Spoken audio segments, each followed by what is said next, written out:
hike. The GRTCC attributed the increase to 1, soaring spare part cost, 2, a new 1 cedi per litre fuel levy that has jacked up fuel prices by around 8%, and deteriorating roads that have led to increased wear and tear, boosting maintenance cost. Now, typically, fare adjustments are jointly signed and announced by both GTRCC and the GPRTU. However, the GPRTU is fuming, claiming they were blindsided by the announcement. Stephen Amoah is Deputy Public Relations Officer of the GPRTU. In fact, when we saw this communique, we were a bit surprised because we have no idea about this very increment. Our records will prove to us that this has never happened.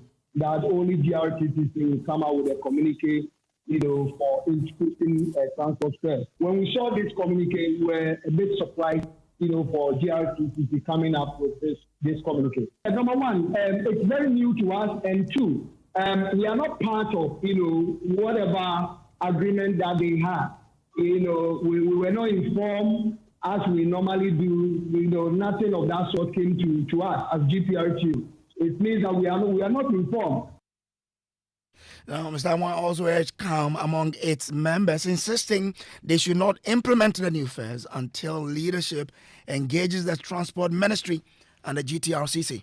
By tomorrow, the leadership of GPRTU is meeting the Transport Ministry to talk about this, to find out from them whether the GRTCC consulted them or there has been an engagement between the GRTCC and the Transport Ministry.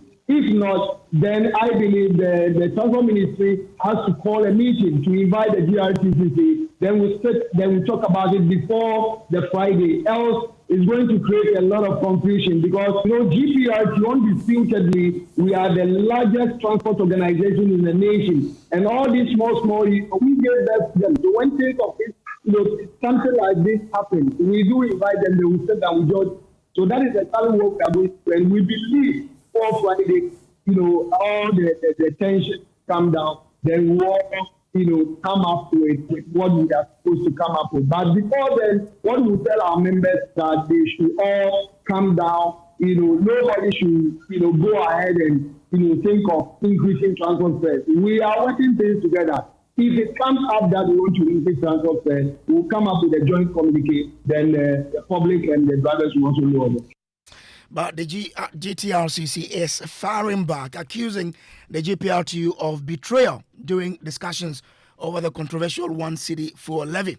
According to acting national coordinator of the council, Alhaji Tanko, the GPRTU met with the Transport Ministry without informing the council and never reported back to them. And then government established another levy, which each gallon is 4 cedis 50 pesos. And we are trying to meet the minister or something like that. We didn't get him to discuss. Nobody, even when the thing comes, nobody consults us. Oh, this is what is going to come. Government has made his mind to do this. Nobody tells us. The Minister of Transport says that you never consulted them. Yes, he never consulted us. No, you didn't consult the ministry. I have to consult him, or he have to call me and consult me.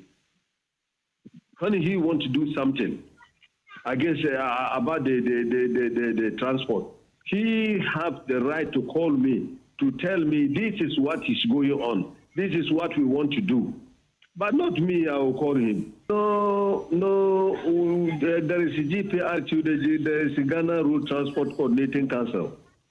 All the transport body in this country, it doesn't belong to GPRTU. There is a VIP, VVIP, OA, all they are not under GPRTU. You go to the Temaport, the articulators, all, they are not under GPRTU. I ask because in previous communications, all of you will come together and sign on the statement. This time, it's only two entities. That is how we are doing it for the first time. But I don't know what has happened now. When they run and leave us to meet the minister without us, without our consultation, so what are we going to do now? The GPR2 went to meet the ministry without informing you. Now, despite threat from GPRTU to withhold implementation, the GTRCC says it remains unmoved. It claims to represent a broader coalition of transport groups beyond just the GPRTU and insists that 20% hike is justified. So GPRTU formally, we are moving together with the GPRTU, and after they withdraw themselves from the council. So we can't force anybody to come and join the council. Okay. If anybody want to join the council, he can come. So therefore, you will find no difficulty if GPRTU should decide not to go with the 20% increment you've announced. No, we don't. We are doing our thing. So tomorrow, I think by Friday we will know what to do. Have you been called by the Transport Ministry for some kind of a negotiation? What will get you to back down on this? We have been trying to meet the minister. We didn't get him. When somebody will say he is a superior than the other, they can do their thing alone without anybody. And the country to know the transport body, it's not for one man. It's not for one association. Because you see, you can get this OE. They are not part of GPRTU. This VIP, they are not part of GPRTU. VVIP, they are not part of GPRTU. So the same thing, Ghana National Cargo Transport Association, they are not part of GPRTU. All right. JAFTO, the Joint Association of the Port Harbour, the articulators, they are not part of GPRTU. So not the only GPRTUs in the country. Me, I'm representing more of the transport people. I'm representing them. So when I went, what I will tell them, they will hear. Meanwhile, the Ghana Union of Traders Association, GUTA, is also pushing back against claims that spare part dealers are to blame. President Dr. Joseph, President Joseph Obeng says prices have in fact dropped in line with recent gains in the city, although not as sharply as some commuters might expect. He adds that most traders source forex from the black market due to limited supply from the banks, complicating cost reductions. I do not understand where that negative speculation is coming from, because there has been a considerable reduction of goods. Goods have responded positively to the stability of the local currency. You see, we've told you several times that we also have our own challenges, even though we are transferring some of the gains so far gotten to the consuming public, including that of spare parts. So it is true, goods have responded positively, but maybe the rate at which people were expecting, because we are not even having the access to the to forest through the mainstream banks, and for that matter, we cannot benchmark us with the Bank of Ghana rates. We transact about 70% of our transactional rate derives from a black market and then the forest bureaus. If you are talking about 10.4 for the bank rate, we are talking about 12.1 to 12.4 in the black market. So you see the difference. Nonetheless, if even we are buying the forest from the black market rates, which is about 12.4, we are talking about the forest rates that used to be about 15.5. Right. So there are still some gains, of course, that need to be transferred to the consuming public. But truth be told, prices are responding. The imported prices are responding to this stability. What people have been complaining most, about 70% Ghanaians who talk about prices not responding are talking about the domestic food prices like cassava, plantain, yam, peanuts, and what have you. These are today we are having meeting at the Chartered Institute of Bankers, and I reiterated this. The governor himself was there.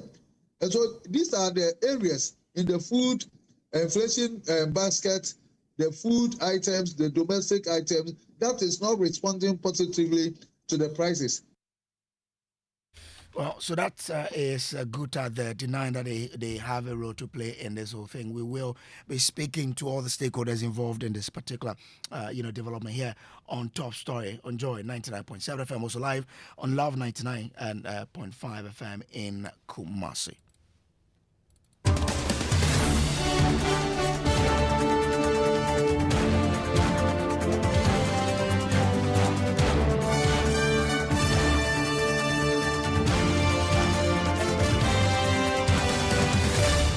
This is Top Story brought to you by Telecel Connecting Energies. We're live on ATL FM in Cape Coast. Let's bring in a former Deputy Roads Minister and also current member of the Roads and Transport Committee of Parliament, Alassane Tampoli Suleimanu. I'm grateful to you, sir, for joining. Let's bring in Richmond Roxon, he's spokesperson and head of communications, the Energy and Green Transition Ministry. Grateful to you, sir, for joining. Now, the GRTCC is citing the 1 cedi per litre levy to back its claims of increasing the transport fares. I mean, what will the ministry do about this 1% levy if it's contributing to transport fare increment? Good evening to you, Brace, and good evening to your cherished listeners. We have been in the north currently, right, Yendi, dealing with the NETCO GRA issues and the issues with the residents. So we haven't really followed the basis of the increase. I've seen a statement from one of the unions, and like you mentioned, the justification is that prices of spare parts have gone up, and they also cite the 1 cedi as the basis. That's unfair. Their decision would definitely be disproportionate against the indicators. If you look at where we were in January, where the fuel prices were, if you look at where the exchange rate was at the time, we are looking at fuel prices averagely looking at about 17 Ghana cedi per litre in January. As of now, even with the 1 cedi increment, you're looking at an average of 12, 13, 14, depending on the OMC you buy from. As a result of the drop in the exchange rate, we've seen spare parts come down. We've seen ties and other equipment that the transport union rely on also drop significantly. So it cannot be that the basis would be 1 cedi levy, which was introduced through the amendment. Neither can it be that goods and services have gone up. And I was glad GUTA said that they were not aware and that they were also rejecting the basis. We've engaged few of the transport unions since we had this few minutes ago, and they've also confirmed that they are not aware. So, and as a ministry, we haven't been informed that this is ongoing, and we haven't also had any indication from the Ministry of Transport that there's going to be any increment of 20%. Okay. So, the decision, their decision, will not be founded by sound judgment. We have to put it as clear as it can be. Okay, but I'm sure you would agree with them to the point that without this 1 cedi per litre levy, with the gains that has been made, at least it could bring some respite to them as transport operators, and that would not also lead to a hike in fares. There's been significant respite to every transport operator or every user of vehicle in this country. If in January you are spending 17 Ghana cedis on each litre, and you had a 70-litre vehicle, averagely you're spending about 1,300. With the same vehicle today, even with the introduction and the prices now, what we've seen, and this is basic mathematics. If you are doing even 13 Ghana cedi per litre, and then you're doing the same 70, it's 910 Ghana cedis. That's a reduction of about 400 Ghana cedis. That's significant, and every user of fuel has benefited. When it was time for the transport union to reduce it, you and I know what the ordinary Ghanaian went to it had to take the Ministry of Transport and in some cases the assemblies and the union itself to force some of these drivers to reduce fares to reflect the changes that we had seen at the pump. Generally, the economic climate is good, and as we speak, the basis of their decision, unless of course the motivation is different, cannot be the 1 cedi. Neither cannot be the cost of goods and services, because we've seen a general drop in prices. Like GUTA said, it may not be as we would have wished, but at this point in time, everybody will attest to the fact that the prices of goods and services, which includes materials used by drivers as well as fuel prices, have dropped. If it's, you say, maybe influenced by other factors, have you been thinking about any other factor aside what they've enumerated as to what could lead them to increase fares? The factors which they have mentioned cannot be justified, because when you do the analysis, their facts will be wrong. That is the truth of the matter. And I've given you a very simple example using the price of fuel. Okay. Even with the introduction of the 1 cedi. With the 1 cedi introduction, as at now, you see prices significantly less, not just less, significantly less as compared to what we had to experience at the beginning of the year.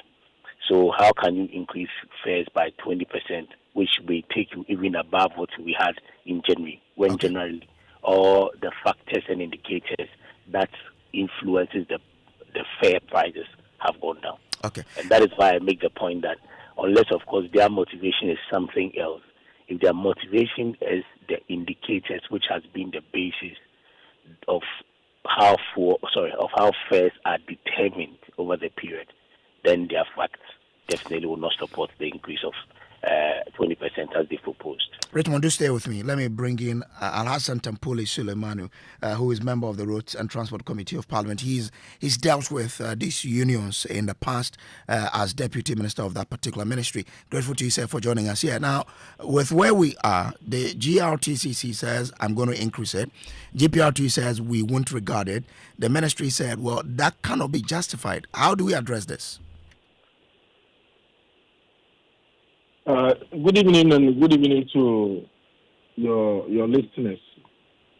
I think that the structure or the convention that has been in existence over the years, decades, is that there are some key factors that will trigger an increment or reduction in the price in the lorry fares, and one of which is price of petroleum products. Second, you have spare parts. A third one, you also have insurance premium and duties and so on and so forth. Now, these factors are put in a basket and they are weighed, and depending on how much impact it has had on the lorry fare from the last time the review was made, then we'll take a decision. If it goes beyond a certain threshold, then you call for a negotiation with the transport operators.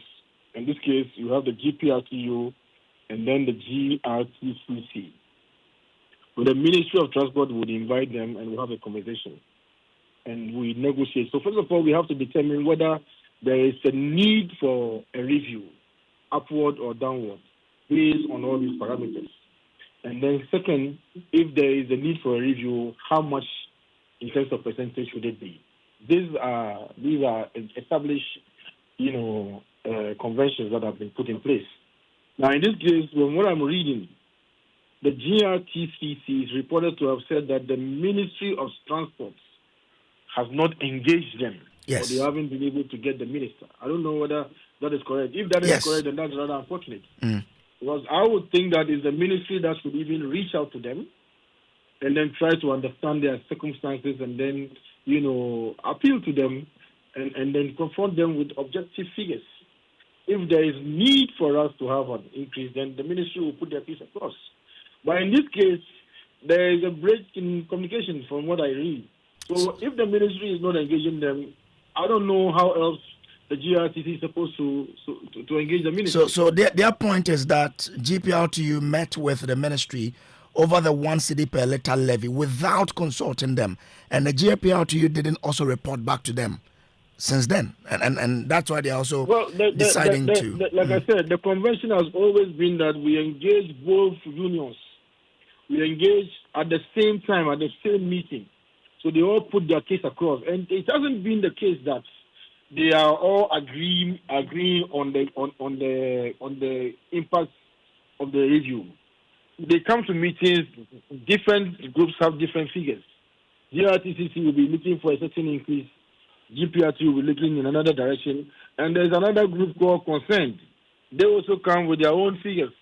You understand? So it is up to the ministry to put all of them together so that everybody would have, the numbers on the table. But from the explanation you gave earlier about the basket, I mean, generally, things are good now. So will there be any justification for a union to say, I am increasing transport fares?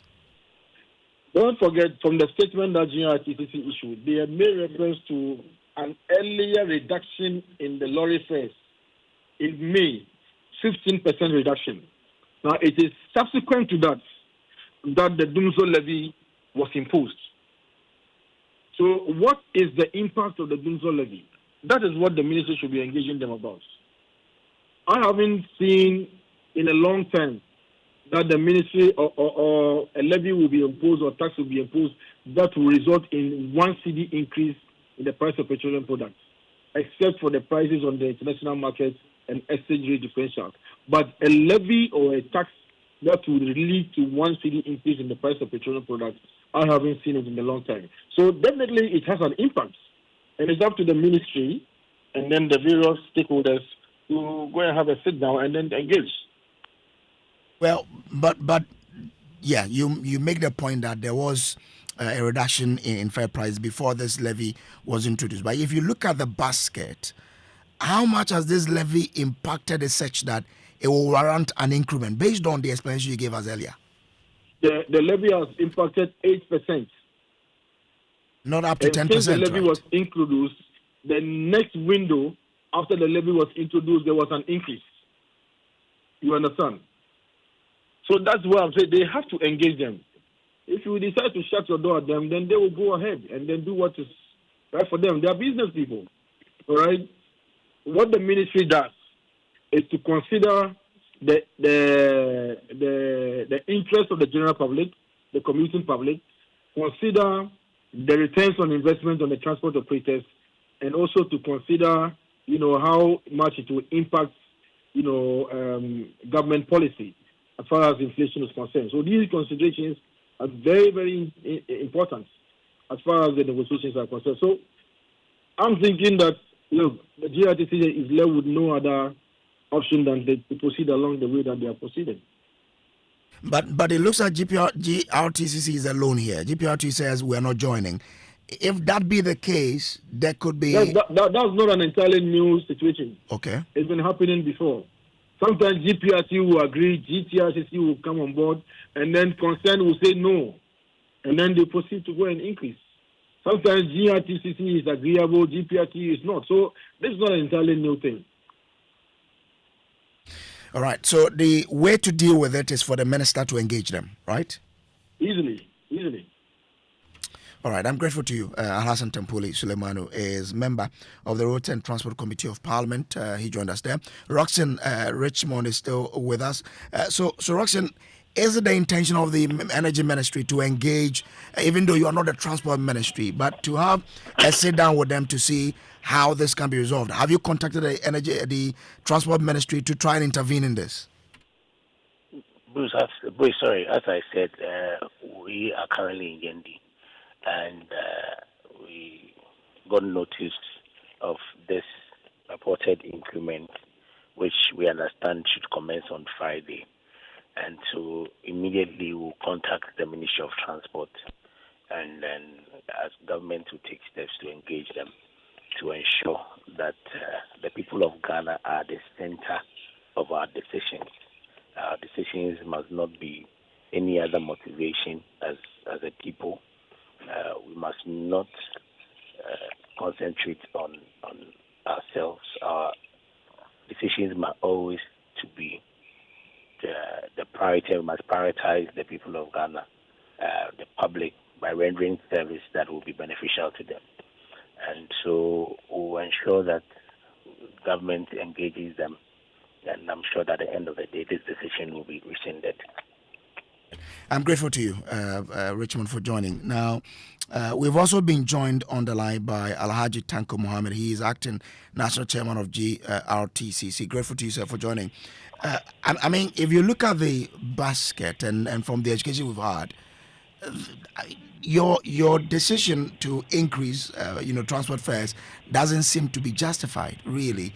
I mean, the items you've listed to be the basis on which you are increasing the fares, a lot of people, including COPEC, says it cannot be justified. What do you say?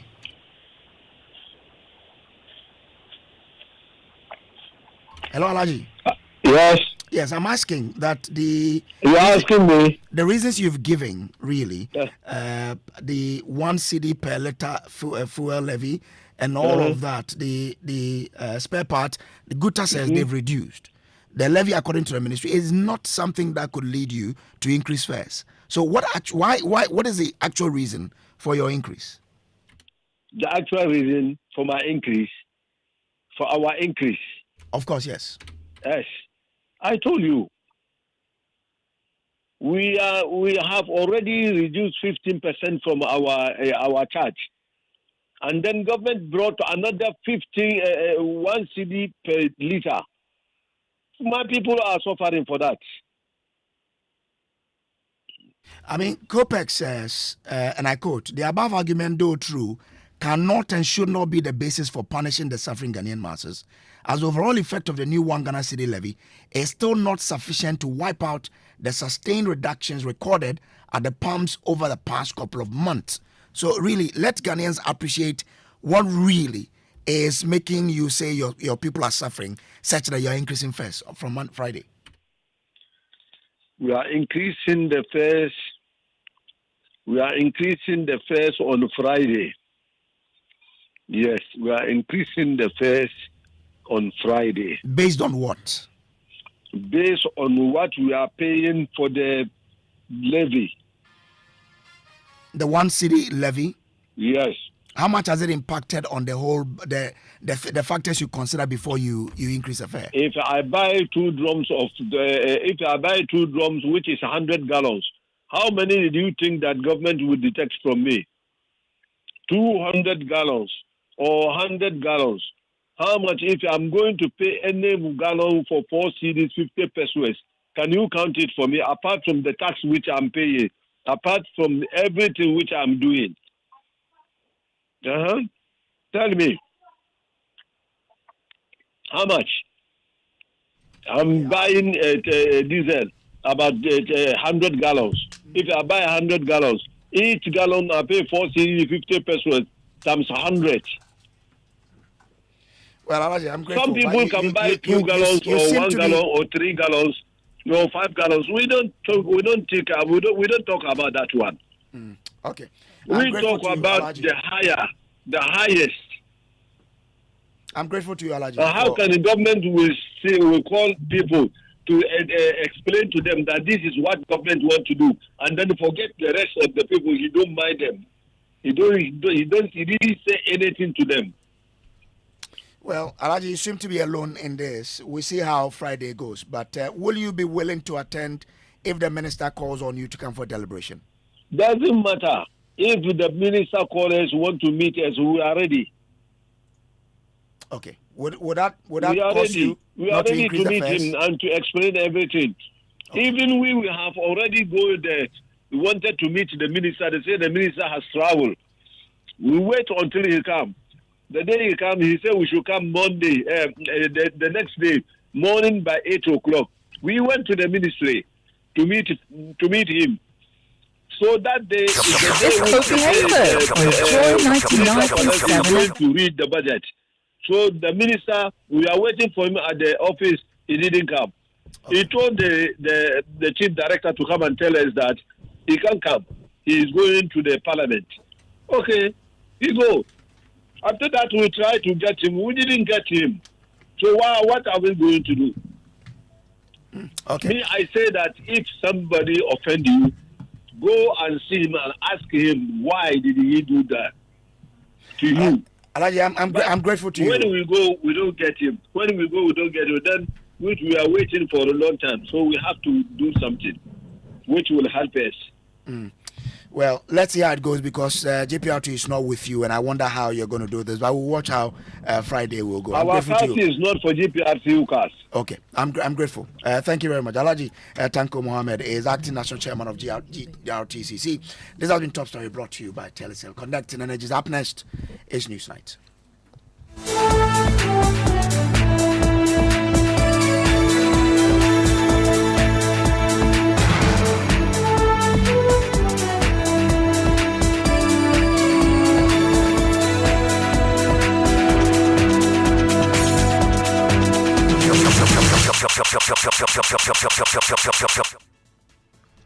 Hello, good evening, and welcome to Newsnight.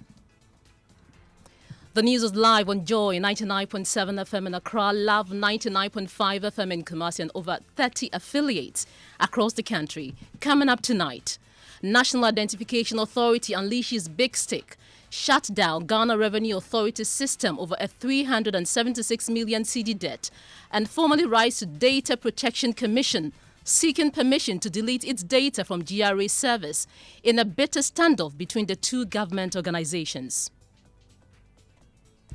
We'll hear from the GRA as it scrambles for solutions to resolve the issue. Are concerned, but as government to government, as I said, we are hoping that we are going to be able to resolve this issue.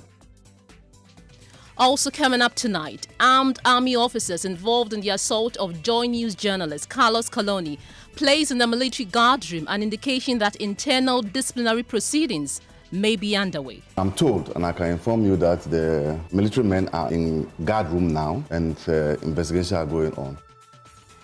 Also coming up on Newsnight, NPP firebrand Kennedy Agyapong becomes first to pick NPP presidential nomination forms. Ahead of 2026 primaries, we have more on the NPP presidential primaries. Also in the bulletin, we'll tell you how some trotro drivers are turning their vehicles into moving billboards, having their say on personal and political issues. 2020, I write, Mahama is better than this man. And after 2024 election, I write, Mahama is better than that man. In business, Chamber of Petroleum Consumers challenge transport operators with a proposed 20% hike in fares. And in sports, FIFA confirmed dates for Black Stars September FIFA World Cup qualifiers. And you want to join us with your views and comments all here on Newsnight? Send me a WhatsApp 055-1111-997. My name is Evans Mensah. My name is Ofori. Details after this.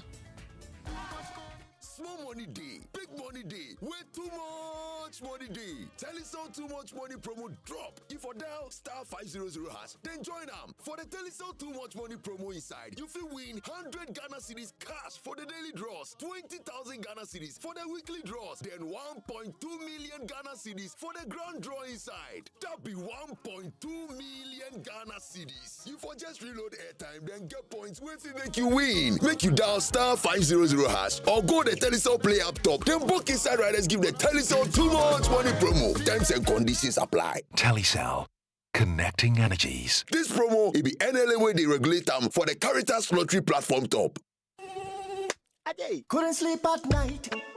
Mosquitoes will be whining my ears, bugging me all night long. Till I got a remedy. Now I'll be spraying them away with holy insecticide spray. Me I go spray them away with holy insecticide spray. When I sleep, me dana mada with holy insecticide spray. Holy mosquito coil, holy multi-purpose insecticide spray. Ghana Kron Kron. For bulk purchase, call 0302-681582. This advert is FDA approved. You're welcome back to Newsnight. Now, a bitter stalemate between the National Identification Authority and the Ghana Revenue Authority has grounded trade to a halt, leaving scores of importers and taxpayers in limbo. The NIA's drastic measure to cut off the GRA from its ID verification system has brought the entire tax clearance process to its knees, with many unable to access their goods. At the heart of the impasse is a whopping 376 million cedi debt owed by the GRA to the NIA. Well, despite the final demand on April 29, 2025, a stern warning on July 15, and the GRA, we know, has still failed to respond or commit to repayment, breaching the terms of the service agreement. We'll hear from the NIA shortly, but let's take a listen to the Executive Secretary of the Importers and Exporters Association, Samson Asake Awingobit, who says his members are beginning to feel the pinch of the disruption to the systems. And so, as soon as you enter the system today with the NIA, what it means is that customs, for that matter, or GRA cannot do that verification with NIA to know whether this person with this number or this person with this card is the true holder of the card, is the true holder of the number or not. And so, what it means is that it's going to have a challenge on the importers, and for that matter, it is going to affect GRA as well. And not only that, I'm sure GRA also said they were going to link our NIA accounts with the banks. Remember, with the banks. So this is some of the banks. If you do, they just take for your, they look at your number, enter it, and then take a picture of it just to verify. So it's going to have a special effect on us. But the question is, why would GRA allow such a thing to happen? And two, why would GRA will have to pay such 330 million Ghana cedis or so just because of verification? The question we are asking is, what was the reason we went on paperless? We went on paperless to reduce the cost of doing businesses, the long queues of people who have to go to verify by themselves and stuff.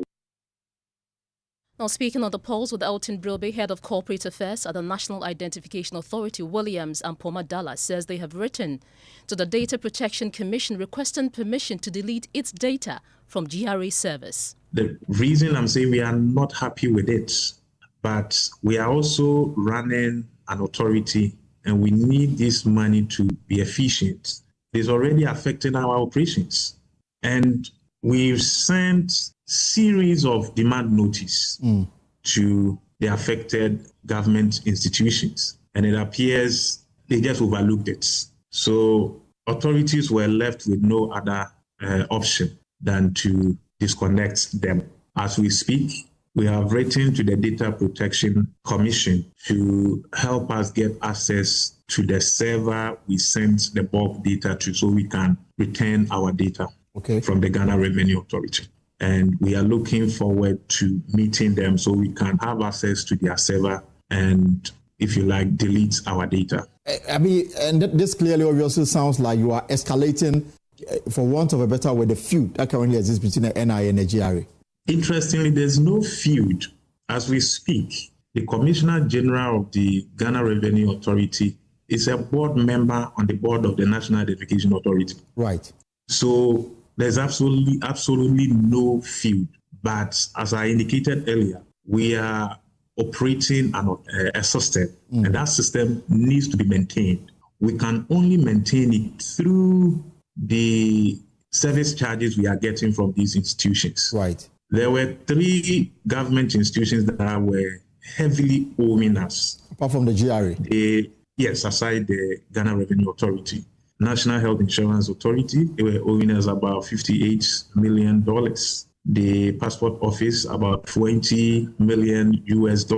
Have they settled? But they have communicated and showed commitment that they are ready to pay that amount so that we can maintain our systems and give them a very robust services. That is exactly what we're expecting from the Ghana Revenue Authority. But unfortunately, our last demand notice to them was last month, and no communication whatsoever ensued between us. So, well, Pearl, we've already heard from the exporters and importers say they are beginning to feel the pinch. Well, the GRA is downplaying the impact.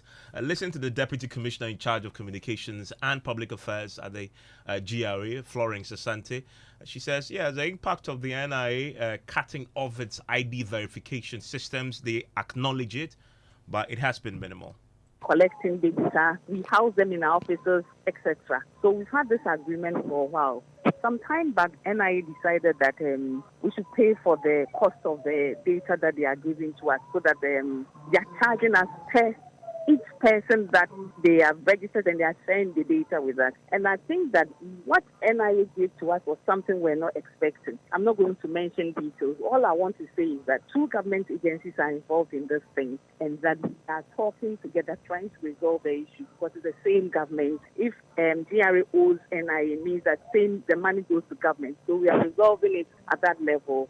And then once it is resolved, we assure you that we are going to still keep on taking data from NIA in the national interest. But how is it affecting operations currently? Right now, it is not, to be honest with you, it is not affecting our operations. We are working because the data NIA gives us is the data for everybody that is registered. Some of them are not taxing. So if NIA gives us data of a student who is not in business, it doesn't affect GRA in any way. So right now, we are fine, we are okay, we are trying to cope without it. It is not affecting our operations. Are you worried about threats that they're going to delete their data from your service?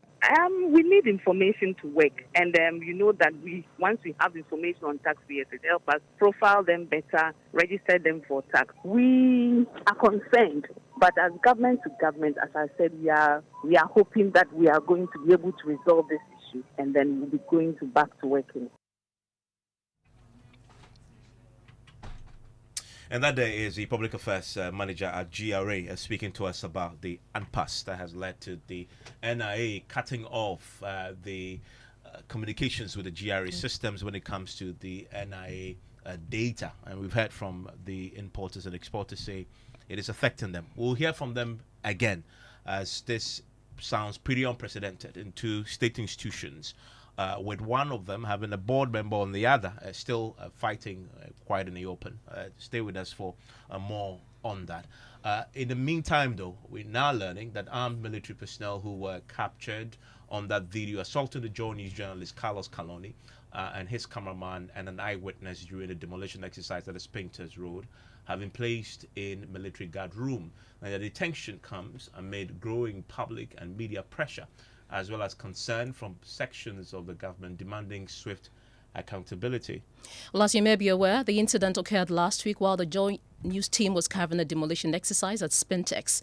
In the course of their coverage, the journalist and his crew were reportedly confronted and physically assaulted by uniformed soldiers. Eyewitnesses and, of course, footage shared on social media show parts of the altercation, which sparked widespread condemnation.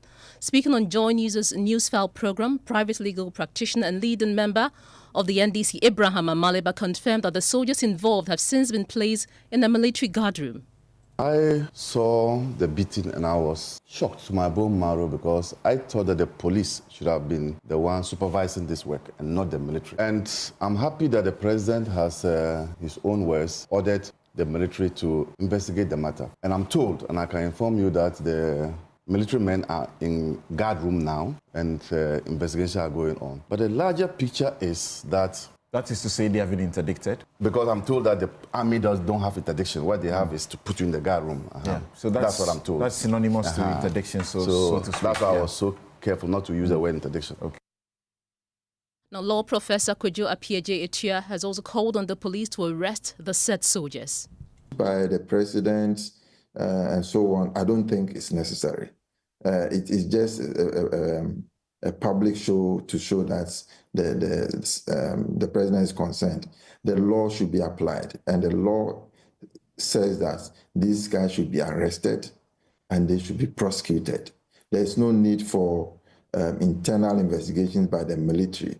It is not a purely military issue, which should have been handled by the military police. This is an open space where civilians were assaulted. The police should come in and do its job. And that is the only way that the military, which seems to feel that is superior to the police, can be brought to order. Otherwise, they are going to do that again because the history is very bad. It's negative. We can hear more on this because the convener of the Ghana Coalition Against Galamsey, Ken Ashigbe, has questioned the silence of the National Media Commission in the wake of the attacks on journalists in the country. That we need to do. I'm not too sure whether the NMC, we've had the NMC in all of this. No. And you see, and George is my friend, but it's not him, it's more the commissioners. I don't know who currently the NMC chairperson is. And for us not to have heard the voice of the NMC chairperson in situations like this tend to be worrying, because they are supposed to be the bastions of our freedom of speech, of the freedom of the journalist and all of that. And so it is important that all of us will rally. And again, so we talk about the Minister for Interior and what he did. Also the President himself. But it is worrying that we saw the faces of these military men. And up till now, we've not had the military high command tell us that there's been any interdiction of.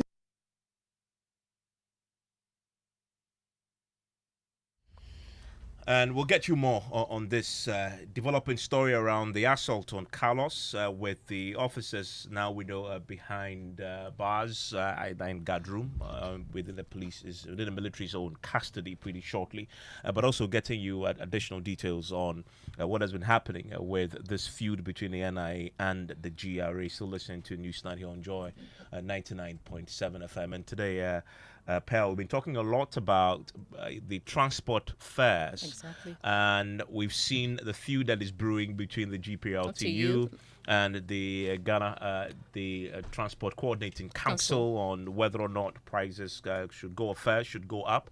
While we have that conversation, we know in Ghana, the trotro drivers have a way of leaving a mark, but also leaving a message. We'll see if we'll see messages on their various trotros on this particular feud, but we know one thing. They are not shying away from making political statements on their vehicles. So have you ever wondered how trotro drivers share their thoughts on politics, faith, or life in general? They let their vehicles do the talking, inscribing bold and personal messages on their windscreens. In our feature titled Talking Trotro, my colleague Kyla Lagadia Yunamini engages some drivers in Accra to uncover the meaning behind the messages. Trotros are the most preferred mode of transport in Ghana's capital, Accra. They are affordable and the most convenient form of transportation. They are cheap and go everywhere. But there's something else that travels with them. Messages, usually inscribed on their windshields. From scriptures and religious symbols to favorite football teams and flags. One driver, Yabwa, uses his trotro to make a political statement, reflecting how he feels about past presidents and their time in office. 2020, I write, Mahama is better than this man. And after 2024 election, I write Mahama is better than that man. And I can't mention that person name because I don't want any disturb. That's why I write that man or this man. Any Ghanaian can know the person who I'm talking about. It's not just for attention. Yabwa believes drivers should have a say too on national issues. You have a freedom of speech. And I didn't mention anybody's name. And you can say, I said this man or this man. If you are a sensible person, you see that I'm talking about this man. Dollar with CD, the dollar is higher than CD, but as now, dollar come down. If you see what is going on, everybody know that Mahama is better than that man. Others, like Charles Bedu, share messages reflecting personal life stories and relationships. Oh, I've wrote, baby, let me sleep. I take my wife to Malata. It's my market woman. Every day, it wake up me maybe in the noon, 3:30, 4:30. I take him to Malata. So every time when I'm going, I feel like I want sleep. So that because of that, I wrote that in my car. I get some fans, private men, when I'm going, they say, oh, driver, stop. Let me take what you have wrote in your car. Many of the sayings you might see are expressions of beliefs from a range of religions and languages. And for some, they might even be used to ward off bad spirits.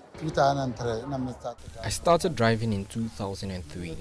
I love going to church and worshiping God. The message on my car says, "You can destroy me before men, but not before God." After I wrote that, I started noticing strange signs. Not long after, I realized someone had cast a spell on me. And that's when the message made sense. The message in the Bible said, so picture idea I was on Danasi. Senyakupo shawa dia, osonda nasi. Asichire na good Allah. Obiabe Didi means everyone will eat, no matter your situation. Before the day ends, God will make sure everyone gets their daily bread. Wunisika wuniyebusuya means if you don't have money, you don't have family. In this world, when you have money, your family shows you love. But if you don't, no one listens to you. Yet, when you have money, even a simple cough draws attention.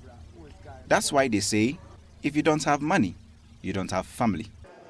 They may look like random words on glass or metal, but for the drivers, it's how they speak, without authoring a word.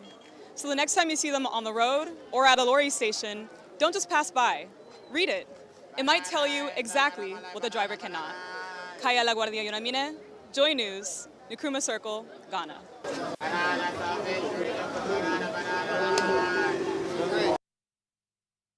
And you were asking me, Pearl, what's my favorite inscription on the trotro? Yes. I can't remember. I took a picture of one recently. I'm trying to go and recollect. What about you? Wouldn't mean spell yeah, sure. Yeah, why not? So live here on News 97 Joy 99.7 FM. I want to return to that feud between the NIA and the GRA. That has led to the GRA disconnecting its systems from the NIA disconnecting the systems from the GRA, leaving importers and exporters in limbo. The GRA has been telling us that the impact has been minimal, although we've had earlier in the day when this whole thing started from the importers and exporters telling us that the impact is quite significant. Let's assess it tonight after a few hours. I want to bring in something Asaki Awingobit again. He leads the Importers and Exporters Association. Something I'm grateful that you could join us tonight on this ongoing feud between the NIA and the GRA. The GRA says the impact has been minimal. Is that the case? Yes. Thank you very much. My brother, the Importers and Exporters Association will be 11 years old tomorrow, and we will be celebrating it for hard work and dedication, determination. So we've been there to protect the business community from transparency and fairness. What we heard about GRA rough between GRA and the NIA is not a healthy situation. It is unhealthy to us. It's putting the vulnerable people to go and pay unnecessary demolish the rent. Shipping lines will be lapping to their bank by the time this issue will be resolved. What surprises me is this is government agency to government agency. GRA is a government agency.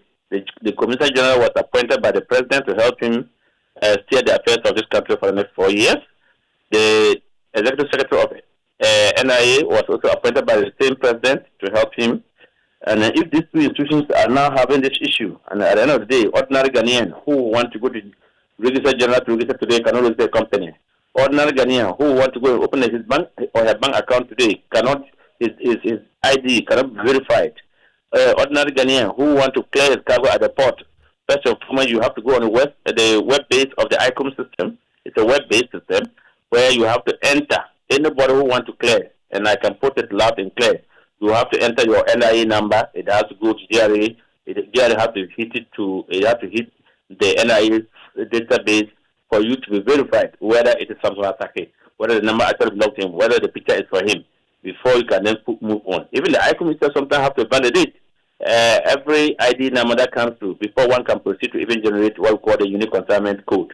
Then you can proceed to now do the description of what the commodity that we are clearing at the port. Then you then submit it to customs bureau system, technical bureau system, where they will now go through the classification. For what you describe something, it appears to me that everything else you do at the ports right now is dependent on that ID verification system that the NIA provides, that service it provides to the GRA. Yes, absolutely, yes. Because if you are a first importer, except if you go to the port today, those who are working are those who had already gone through verification and start the process, and their document has gone through custom clearance as a technical bureau system for classification version, and they have if that is the case, if that is the case, then business at the port must have shut down today. Of course, especially those who are going to do the new entry, you cannot do an entry. That's factual, and that is why I am worried that Minister of Finance and Minister of Interior, because NIA is under Minister of Interior and then GRA is under Minister of Finance, should be able to call emergency meeting and bring good health together and then let them work. They need to talk to each other. Because if you listen to the narration from the NIA, I'm trying to start with them. I cannot be writing letter to GRA and GRA is not responding. Of this age of golden days that the IT system is working, you are not responding to this far. I think they must be whoever is at GRA. And I know Dr. Anthony, when he was coming, I saw how the social raised rights again, but the president had confidence in him and put him there for them to cause this mayhem on Ghanaian businesses. At the end of the day, this is not laughable. This is not a joke. I am so sad, and I think that the government must take serious action to avoid. Because if tomorrow we go in this tangent, what it means is that I'm told that GRA want to hold emergency meeting with tax, but they have to just reach out to NIA and then solve the issue and let everybody go about doing their businesses. This is a needless fight. Something, Asaki Awingubik, thank you very much. And so if you are doing business at the ports and you've been affected, I want to hear from you tonight, 055-11-11997. Well, Evans, we can go back to our earlier story. As you recalled, our military personnel were captured on video assaulting Joy News journalist Carlos Canoni and his cameraman and an eyewitness during that demolition exercise on Spintex Road, as we understand, have been placed in a military guard room. And we also heard earlier from the convener of the Ghana Coalition Against Galamsey, that's Ken Ashibe, who has questioned the silence of the National Media Commission in the wake of the attacks on journalists in the country. And we have him on the line now. Mr. Ashibe, thank you for your time on Newsnight. Thank you very much. We've heard that the soldiers who were involved have been placed in military guard room, and you also think that the National Media Commission, in the wake of the attacks, has been silent. Just want to pick your thought, your initial reaction, to the fact that these military officers who assaulted the Joy News journalist have been placed in military guard room. Is that enough? Well, I think it's the beginning of the process. So for the military having been put in the guard room, that is the beginning. So, and again, yesterday, Evans mentioned that there had been an interview of Carlos by the military high command. So it just confirms the fact that the investigations are happening. And this tells you the might of what the president had done in terms of ordering the military to take some action. So I think that's a positive thing. And I'm happy also that for multimedia, you are also following this up. And so, again, the point I made about the NMC, it's an important point. We've had 13 assaults so far. The president himself has spoken, but the entity, the constitutional body that is mandated to oversee media freedoms and all of that have been silent in this. And so we really need them to also join the fight to make sure that, we bring an end to the impunity, the attack against journalists and attack against civilians. And the point worth noting is that on that day was not only Carlos, there was a citizen of Ghana who was assaulted first. And definitely we hope that the military will get to the bottom of this. And beyond just the putting them in the guard room, they would be court-martialed and, whatever the military sanctions are for the infraction that they have caused, the abuse of human rights, the attack of a journalist and other Ghanaian civilians, they would be dealt with accordingly. There was somebody amongst them who was not in military fatigue. He was wearing a red and black. I hope the national security are also taking the actions that need to be taken, because we know that in this particular situation, when the people were illegally arrested, they were taken to a national security establishment. So the hope is that the national security would also take action against those who would have been involved who might not be military people. Mr. Kenachibi, of course, if we had not heard from Abraham Amaliba, we wouldn't have known that the said military officers were being kept in a guard room. Which brings me to this point. You think that the military should be held to a higher standard of transparency? Should we be getting more updates from them? Well, I think it's important that we ask the questions of the military. And it's important that the military also keep Ghanaians apprised of what is happening. Because the challenge with the attack of journalists and attack is because most of the time when these things happen, we don't get to hear. We'll be told that some investigations is going on and we don't know where it ends. And I think we should not only be fixated on the military. What is happening to the policeman who also assaulted the Joy News reporter as well, who we told has been interdicted?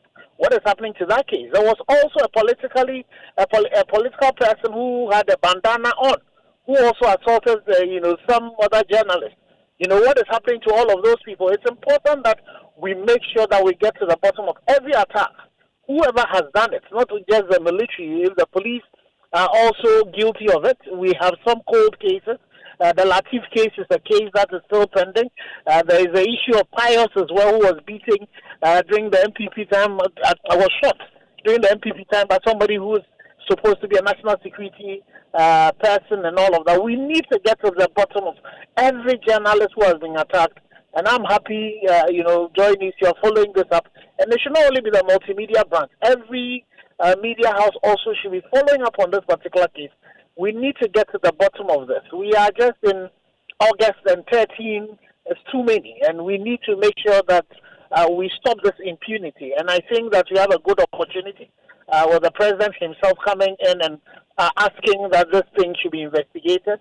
We need to ask every state authority that is involved, especially the police, so that every incident that has been reported should be dealt with, and we need to be given answers as the investigations continue. Dr. Ken Ashigbe, he's the convener of the Ghana Coalition Against Galamsey. Thank you for your time on Newsnight. Well, he also has been at the forefront of defending media freedom, and we're delighted that we could always talk to him. And just by way of further updates, since the president's directive last week, the military sent a team over here to come and gather additional evidence as part of their investigations. It was subsequent to that we heard that the officers involved have been placed in military guard room. So that's the latest on that. Still ahead here on Newsnight, MPP firebrand Kennedy Agyapong becomes first to pick MPP presidential nomination forms ahead of the 2026 primaries. We have more on the MPP presidential primaries right after George is done with business. Hello, George. Evans, and still on issues about the transport fares, the Chamber of Petroleum Consumers, they are strongly kicking against the proposed hikes in fares. We'll be hearing from them in terms of the reasons that they are putting across. And the majority of Monetary Policy Committee members still worried about threats to inflation slowing down further and city stability, despite the current development that we are witnessing on the economy. The business news on Newsnight is brought to you by MTN Business. Welcome to the new world of business. Kingdom Books and Stationery, your number one stop shop for all your office essentials, Sintus Tanks and Pepsodent, Herbal and Charcoal. Momo.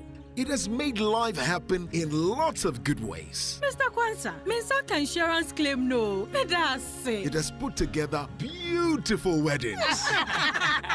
It has filled the bellies of boys at their favorite watchy joint. My guy, stop. Who they chop cancel these days? It has made millions of businesses possible. Mensah no. We are back in business. With just a few taps, money moves faster, easier, and safer. Momo understands the weight of your trust in us. We continuously enhance security with features like self-paying reset to help you protect your money. Momo will only call you with 0244 300,000. No MTN or Momo staff will call or ask for your PIN or one-time password. Do not transfer funds to anyone whose identity you have not verified. Do not approve any prompts you have not initiated. Momo, still Munsaka. Son, we are so proud of you for setting up this hospital. I really love those hospital beds and waiting chairs. By the way, did you import them? No, Dad, I didn't. I actually got them from Kingdom Books and Stationery right here in Ghana. Wow. We also bought our office supplies, safes, executive desks and chairs from Kingdom, and they gave us expert advice on how to set up our office. Guys, that makes 3 of us. I also got our sofa and bedroom sets, plus our dining hall furniture for our new home from Kingdom. Wow, Mom, that makes 4 of us. I usually get my stationery items from Kingdom. Kingdom. And my teacher also mentioned that our classroom furniture was provided by Kingdom. So there you have it. Whenever you're thinking about setting up an office or acquiring furniture for your home, etc., Kingdom Books and Stationery should be your first port of call. With over 40 years experience in the industry, we stock and supply a wide variety of globally sourced office and home furniture, stationery and equipment. Visit our head office, Takweje, Osu near the Osu Cemetery, Temania Community 4, Takoradi opposite Vijay Mays Plaza, Cape Coast University Bookshop, Spintex Road near Absa Bank, Atomic Center Point Mall, Winneba University Campus, KNUST, the University Bookshop, and Santasi in Kumasi. You can also visit our shop online, www.kingdomstoreonline.com. Hurry while stock lasts. For further inquiries, contact us on 050-162-0810 or 0302-764-101. Email info@kingdomgh.com. Kingdom Books and Stationery Limited, where quality and affordability is assured. Terms and conditions apply.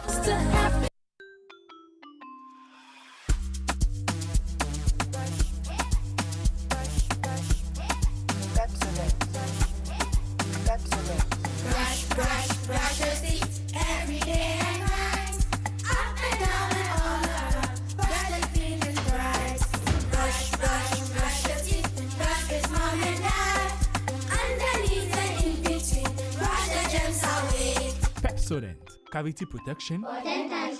This advert is FDA approved. Ama, big news! Star Oil is now the largest oil marketing company in Ghana. Wow, that's huge! Yes, so the largest distributor of petroleum products in Ghana. Ever since I switched to Star Oil, my car runs smoother. The fuel lasts longer, no strange engine sound, just clean, powerful performance. Oh, same here. I used to refill every 3 days until I switched to Star Oil. Now, my fuel lasts way longer. I don't know what magic is inside, but my car loves it. Exactly. It's not magical. From Accra to Kumasi to Tamale, Star Oil day everywhere with 240 filling stations and counting. That's why more Ghanaians are choosing Star Oil. Hey, my tank is almost empty. I am heading to Star Oil right now before the queue starts. I'm right behind you, Amma. We set out with a mission to serve better and lead boldly. We're proud to say we are Ghana's #1 oil marketing company. To our loyal Star savers across the country, thank you for believing in us. Star Oil, quality and affordable fuels for all. He's here, uncle. Oi, you man, look at you, all grown up, innit? So good to see you, fam. I miss you so much. So good to be back home, bruv, innit? I can see a lot has changed, mate. Home sweet home, innit?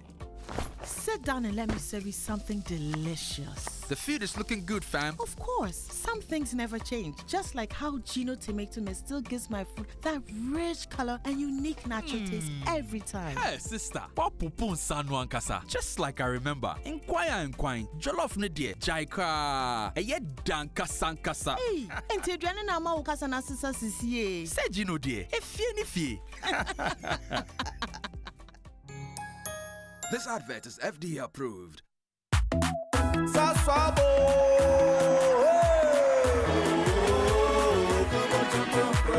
Sasu, Kumenton Preco.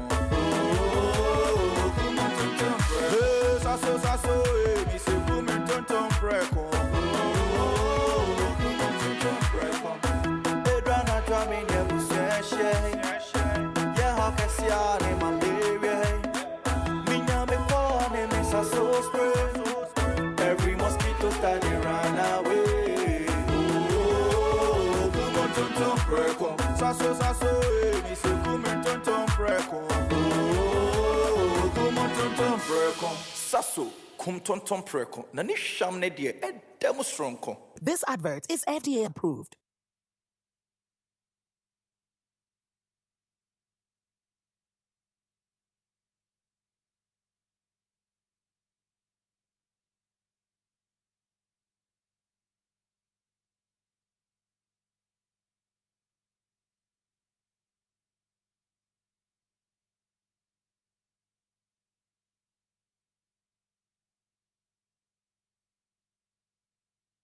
Road Coordinating Council has announced a 20% increase in fares effective this Friday. But the Executive Secretary of the Chamber, Duncan Amo, is insisting that there is no justification for this increase. would have been easier to agree that fares should go upwards at this point if the matrices or the indicators were pointing to the negative. Unfortunately, we are unable to support this at this time. The figures we released today about fuel prices year-on-year adjustments, even after the introduction of the 1 Ghana levy, you are still a little better off today, which is the 5th day of August, than a year ago, even without the 1 Ghana cedi. And so it becomes quite difficult to see how at the same time that Ghanaians are asking for cost of goods and services to decline, you have a section drivers indicating that they would want to go and adjust their fares upward.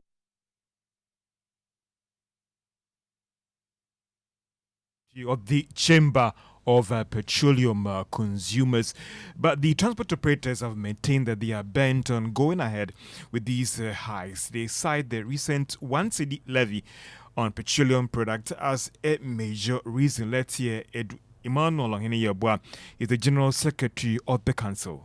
Oh, as I speak with you now, well, we have set in motion systems that would, trigger those things, the increment. If the government comes back and he wants to maybe do some reversal and one of whatever is policy, we don't mind. We can come back and speak to our people and see how best we can bring them back to base. Onhene Yeboah is the General Secretary of the Ghana Road Transport Coordinating Council. Now, majority of members on the Monetary Policy Committee are still worried about threats to inflation rate slowing further in the coming months, as well as the cedi's stability. This is despite the current normalization that we experience on the economic front when it comes to monetary and the fiscal sector. There is more in this report. Some of these concerns were captured in the Monetary Policy Committee minute that was released by the Bank of Ghana. It was for this reason why 4 out of 6 members of the Monetary Policy Committee actually pushed for a 3% cut in the policy rate from 28% to 25%. Some of these members in the minute released by the Bank of Ghana were also worried about issues of hikes in fuel prices, transport fares, and some taxes as well as levies that will be rolled out in the coming month and its impact on the economy going forward. Based on these concerns, majority of the members on the Monetary Policy Committee wanted a marginal cut now and see how things will pan out going forward in the coming months. The committee members have also promised that they will move quickly to cut the rate if things should improve at the next meeting in September. And that is a business desk report. Now, goods clearance at the ports are yet to be affected badly. Now, this is despite the National Identification Authority decision to suspend or freeze the use of Ghana card to aid these transactions by these importers. There were concerns that this action could actually affect business at the ports, but it appears that is not the situation on the ground. Let's hear from our correspondent, Kwame Yanka. So, you may recall that at a point, once Ghana card number could serve as his tax identification number as well. So as this started, it is believed that once Ghana Revenue Authority and National Identification Authority are not in good terms at this point, if I may put it so, it would directly affect processes at the some points, including the seaport. But my checks revealed that in fact, the database they use for the note that barely has anything to do with Identification Authority. So in this case, they have not been impacted in any way. They've done business from yesterday up to today. They've not experienced anything of a sort. So at this point, it's quite unclear which section of the, let's say, business community within the port enclave is experiencing this challenge at this point. And that is Kwame Yanka giving us some update from the country, that is the Tema Port. Now, Customer Experience Professionals Ghana has signed a memorandum of understanding with accounting firm KPMG. The partnership with KPMG offers quality assurance in ensuring fair and robust customer service awards, which will come off on the 10th of September this year. President of the Customer Experience Professional Ghana, Esther Dukua Ofosuhene, explained that prioritizing customer service contributes greatly to socio-economic development. The nominations will be opened from this Friday, 8th of August 2025, and would close on the 5th of September 2025, a whole month, to ensure that the judges will be able to go through all the nominations and then make the appropriate selections. On the 10th of October 2025, we'll be having the annual CXP Ghana conference and the CXX Awards at the Labadi Beach Hotel at 9 a.m. in the morning. And so that is where the awards would be, the nominated persons would be announced, and then they would be celebrated. And that is the president of Customer Experience Professionals Ghana, Esther Dukuwa-Ofosuhene. And that's all for business on Newsnight. And George, this GRA matter with NIA is troubling, obviously. We've heard from both sides on the matter that people have taken entrenched positions on this. You've been doing some further checks at the ports. And what have you been able to establish? What our correspondent, Kwame Yanka, is saying that development or that challenge is yet to affect, as far as they are concerned, the clearance of goods at the port. So it appears that it has not impacted the situation that badly at the Tema port, according to what our correspondent is telling us. Even engaging some freight forwarders, they were not even aware of the situation until our reporter called them to try and find out how the situation has affected business at the country's ports events. George, thank you very much. And Daniel Cranton is here with sports. Yeah, now FIFA has confirmed dates for the September round of matches in the 2026 FIFA World Cup qualifiers. Ghana will play 2 matches against Chad and Mali in September before wrapping up the qualifiers in October. The Black Stars will travel to Chad on Thursday, September 4, and host Mali on Monday, September 8. Now Ghana sits on top of Group I with 15 points, 3 points ahead of second place Comoros, and 5 points clear of third place Madagascar, following 5 wins and a loss in 6 matches. Now the much anticipated Joy Sports Invitational Football Tournament took a major step forward with the official draw held earlier today at the Joy Prime Studios. A tournament which promises to be a thrilling day of corporate sports action saw several teams learn their opponents as they prepare for the showdown, with 38 corporate teams competing. The draw reviewed matchups for the opening round of games. Now Heritage Christian University will face Zenith Bank. Adansi Travels versus MacDan. Ayuda Hub Limited versus the Luckiest. Gibbs versus ECG. MultiChoice Ghana will take on Koa Impact Limited. The National Identification Authority will take on Star Assurance. The Youth Employment Agency versus Omni Basic, including Lu Limited versus Old Mutual. MPA will take on Tropo Farms. La Community Bank will take on Emigo Ghana. Piva Beverages versus SIC Insurance. Then there will be All Sales Services Limited against Yak Deco. Serene Insurance against PWAC Natural Health. Premier Health Insurance against Equity Health Insurance. Consolidated Shipping Agencies Limited against Ashfoam. ARB Apex Bank against APG Holdings. Safoda Ventures will take on Sawenano and Sons Limited. DHL Ghana versus Goel PLC. And Labadi Beach Hotel will take on IS Evolution Consult Limited. That's all for sports. That list is long indeed. Long list. 38 It appears the entire corporate space is signing up to join the invitational tournament. Yeah. Everybody else. And everybody's playing football. Exactly. And Evans, what are you playing? Everybody knows. I mean, I'm He's in a speedster. 100. Yeah, exactly. I'm in the 100-meter dash. I want to do 200 meters as well. She's smiling because she didn't see my performance the last time. You know, I was thinking about it yesterday after my conversation with you on air. And I realized that our colleague, he was 25 years old. I'm 42, and I gave him a head start. I mean, in footballing terms, a 25-year-old as against a 42-year-old, and yet I gave him a head start. And you know, he breasted that tape literally just like a split second, microsecond. Yeah, exactly. So then you imagine a year on, when I've gone back and I'm fitter. You know, you can imagine. It's better training. And I know a lot of people are also training to come back and try and face me. I want to see you look slim and fit. No, I'll beat you. I'll not do that to you, so I'll not face you. Why don't we do the 200 meters then? Because you see, that is not about, it's not a sprint. It's more of endurance. Yeah, but I don't like embarrassing people I respect. So okay, no problem. I'll give you a 100-meter gap and then we'll do it. No, I don't want that. I want us to do the longer one. So let's go the whole pitch. Okay, 400 meters. 400 meters. Okay, that's fine. We have a date? Yeah, we have a deal? We'll do it. Fantastic. Okay, come and watch me and myself and Daniel Cranting. This weekend. You do not want to miss it. It's going to be a showdown at the Legon Sports Stadium. And Pearl is... you shouldn't be worried for me, Pearl. Oh, I am worried for you. You should see me in the gym. I am worried for getting you. fit for this.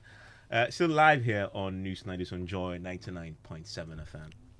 Well, to politics now, and NPP flag bearer Hofo Kennedy Agyapong has picked up his nomination forms to contest the New Patriotic Party's upcoming presidential primaries scheduled for January 31, 2026, Evans. Indeed. The MPP opened nominations for its presidential primaries in July, specifically 29th July, with the process expected to close on 28th August. The full list of candidates we will not know until the party has finished vetting and reviewed the entire list. We should expect to know sometime in October. Kenneth Jesse has been looking at what happened today. And Kenneth, did he pick the forms up himself? Well, no. A group of MPP MPs picked the forms for him, and then the delegation included the MP for WASSCE West, Kweku Kwatin. We have Charles Forson of Tema West. MP for Inshiaeso, Stephen Amwa, was also part of them. Lawrence Ajinsam, who is the MP for Himan Lower Denchira, was also part of the delegation that picked the form on his behalf, and they were joined by a former Deputy Minister for Finance in the Akufo-Addo administration, who has publicly endorsed Kennedy Agyapong as the right candidate to lead the MPP and Ghana into the future, Dr. Alex Mpabin. So these were the delegations that picked the form on his behalf earlier today. Are we expecting any more individuals will be picking forms soon? Obviously, we're expecting more people. The Vice President, former Vice President Dr. Mahmoud Bawumia, we have indication that very soon also a delegation will be picking the forms on his behalf. Another candidate also, other hopefuls, we're also expecting them to be picking the nomination forms in the coming days. Kwesi Kwating speaks for Kennedy Agyapong and joins us on the line right now. He's first in the queue, is it not, tonight? What really was the motivation, looking at the field, people picking for him today when nobody else had gone forward to do so? He's done it. Is it part of the strategic consideration? Well, good evening, Evans. The truth is that we really did not have an idea of who has picked the form or not. But we felt that as a team, we were ready to pick the form and, of course, begin the process of engagement. Initially, there were a lot of offers that came in from party faithfuls and groups and individuals who had wanted to pick the form on behalf of Honorable Kennedy Agyapong. But subsequently, they all had to build consensus and allow the senior members in the team to lead the form picking. You're suggesting that the forms were picked on his behalf today without his knowledge? No, obviously he was aware. Okay. It can be that he was not aware. But I'm saying that people had volunteered to pick it on his behalf. But we agreed as a team by consensus to be led by the senior members of the party.